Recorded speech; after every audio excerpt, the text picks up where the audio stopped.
A história que dá origem a este dossiê não começa com uma teoria nem com uma manchete. Começa com um endereço: Abbottabad, Paquistão. Em 2 de maio de 2011, forças dos Estados Unidos invadiram o complexo onde Osama Bin Laden estava escondido. O mundo conhece o desfecho dessa noite, mas quase ninguém presta atenção no que veio depois. Dentro do complexo em que Bin Laden foi abatido, além de papéis e objetos, havia algo mais valioso para qualquer agência: memória em forma de arquivo, mídias digitais, registros pessoais, material de leitura, anotações, arquivos de vídeo e áudio. Anos depois, parte desse acervo foi tornado público. Só que, junto com essa liberação, veio uma linha fria e decisiva. A CIA reconheceu que certos itens daquele conjunto existem, mas não seriam divulgados. O episódio de hoje não é sobre o que já está disponível. É sobre a gaveta que ficou trancada, citada de forma oficial e ainda assim inacessível. A pergunta central é simples: o que significa, na prática, a CIA admitir a existência de um item do acervo de Bin Laden e, ao mesmo tempo, se recusar a divulgá-lo? O objetivo não é distorcer nem inventar histórias. É abrir o arquivo, seguir o que está documentado, separar fato de especulação e entender por que certas peças são consideradas publicáveis e outras não. E quando esse tipo de escolha aparece no papel, o dossiê deixa de ser só sobre Bin Laden e vira algo maior. Como arquivos oficiais são montados e o que sempre fica do lado de dentro da gaveta. O complexo em Abbottabad não era um nome lendário no mapa da guerra ao terror.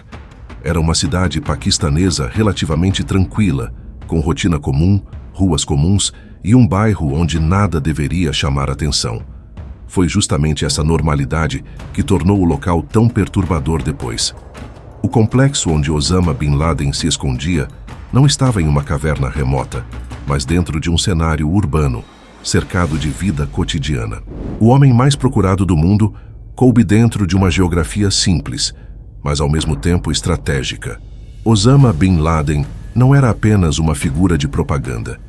Ele foi o líder da Al-Qaeda e se tornou o rosto mais associado aos atentados das Torres Gêmeas em 11 de setembro de 2001, passando a ser tratado como prioridade máxima de inteligência e segurança dos Estados Unidos por quase uma década. Esse peso explica por que a história não termina com a operação.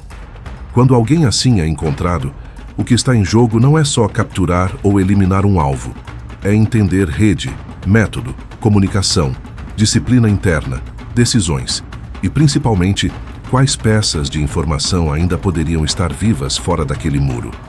Por isso, naquele tipo de ação, o material recolhido vira tão importante quanto o resultado imediato. É aqui que o acervo importa, e a maioria dos vídeos costuma passar rápido demais. O que foi retirado de Abbottabad não era apenas lembrança pessoal, era potencial de inteligência, arquivos digitais, anotações, mídias e registros que poderiam mapear rotinas, contatos, interesses e até prioridades estratégicas. Um esconderijo de longa duração funciona como uma cápsula do tempo. Ele guarda hábitos e também guarda padrões. E padrões para um dossiê são ouro. Mostram o que era recorrente, o que era improviso e o que era parte de um sistema. O que se busca não é curiosidade, é contexto verificável para entender como aquele núcleo funcionava. Só que acervo não é sinônimo de transparência.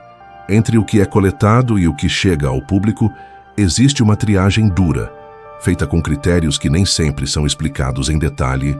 Parte do material foi liberado anos depois, mas o próprio ato de liberar vem acompanhado de uma outra mensagem: nem tudo será publicado. E quando um dossiê admite que há gavetas trancadas, a pergunta deixa de ser: o que aconteceu naquela noite? E passa a ser: o que o arquivo ainda guarda sobre quem ele era quando ninguém estava olhando?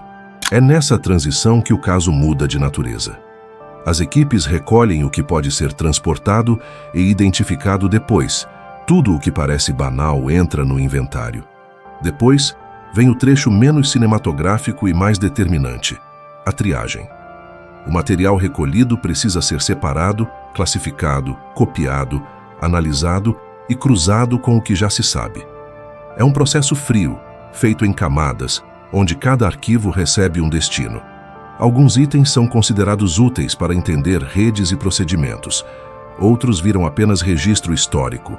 Outros entram em zonas cinzentas por questões legais, de privacidade, de sensibilidade e de impacto público. A BBC descreveu esse conjunto como algo na casa de centenas de arquivos, com vídeos, áudios e até um diário pessoal, além de itens domésticos e registros familiares. A própria CIA, ao falar do material encontrado no complexo, afirma que parte do que não foi revelado inclui categorias como informações sensíveis por segurança, softwares nocivos, arquivos defeituosos ou duplicados, material protegido por direitos autorais e, entre essas categorias, pornografia. Ou seja, não é uma suposição da internet. Existe uma linha institucional dizendo com todas as letras que há coisas do acervo que não entram na versão pública, mesmo quando o restante é liberado em grande volume. Isso ajuda a colocar o caso no lugar certo. Não é um vídeo sobre o conteúdo e muito menos sobre detalhes. É um vídeo sobre curadoria de arquivo, porque ao mesmo tempo em que o acervo divulgado mostra itens quase triviais, desenhos animados, filmes, documentários e arquivos do cotidiano, ele também confirma que existe um corte intencional do que pode circular. E é aqui que entra o elemento que virou ruído, mas tem base factual.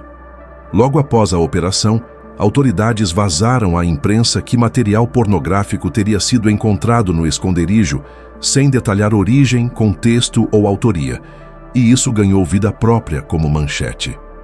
O arquivo, porém, não fecha a história com espetáculo. Ele só estabelece o que importa. Houve relato público sobre a existência e, anos depois, houve confirmação de que essa categoria está entre as que não seriam divulgadas. Não é o público tentando adivinhar o que existe. É a instituição dizendo que existe, mas estabelecendo uma fronteira. Em 2011, autoridades americanas falaram a Reuters, uma das maiores agências de notícias internacionais do mundo, que material pornográfico foi encontrado no complexo, descrito como conteúdo extenso. E isso foi o suficiente para acionar uma curiosidade quase automática. Em 2015, pedidos formais e perguntas públicas voltaram ao assunto. E a resposta continuou sendo a mesma: não haveria divulgação. A partir daí, o tema deixou de ser um detalhe do inventário e virou um símbolo. O que eles não mostram. Sobre boatos do que era, existe apenas o que foi relatado em termos genéricos por fontes anônimas.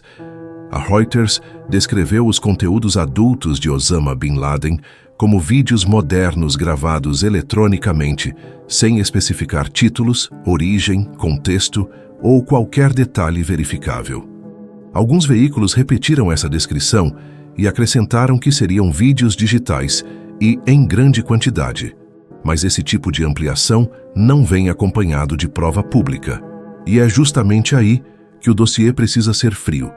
O público não tem acesso ao material, a CIA não detalha, e as descrições circulam soltas porque parecem informação, sem poder serem confirmadas. Então a separação correta entre fato e especulação fica assim. É fato que houve relato de autoridades sobre a existência do material, e é fato que a CIA lista pornografia entre as categorias retidas do acervo de Osama Bin Laden. Todo o resto, quem consumia com que frequência, vício, preferências, intenção psicológica, não passa de interpretação sem base verificável. E há um motivo prático para isso continuar rendendo. Uma gaveta que não abre vira combustível narrativo eterno, porque ninguém consegue encerrar a conversa com evidência. No fim, o núcleo deste dossiê é mais simples do que o ruído que se criou em volta dele. O complexo em Abbottabad não foi apenas o local onde Bin Laden foi encontrado. Foi o lugar onde uma vida escondida virou inventário. A operação terminou, mas o arquivo continua existindo, porque o que foi recolhido ali virou matéria-prima de narrativa, investigação e disputa pública.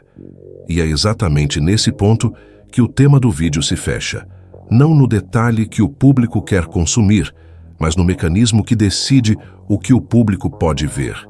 Se existe boato sobre o que havia ali, ele sempre segue o mesmo padrão. Frases repetidas e versões que crescem conforme circulam, sem que o conteúdo possa ser conferido por ninguém fora do círculo que analisou o material. Enquanto essa fronteira permanecer, o caso continuará funcionando como combustível de curiosidade, não como prova final. E assim, este arquivo volta para a gaveta.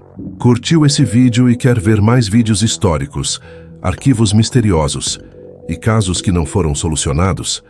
Se inscreva no canal e não deixe de curtir o vídeo.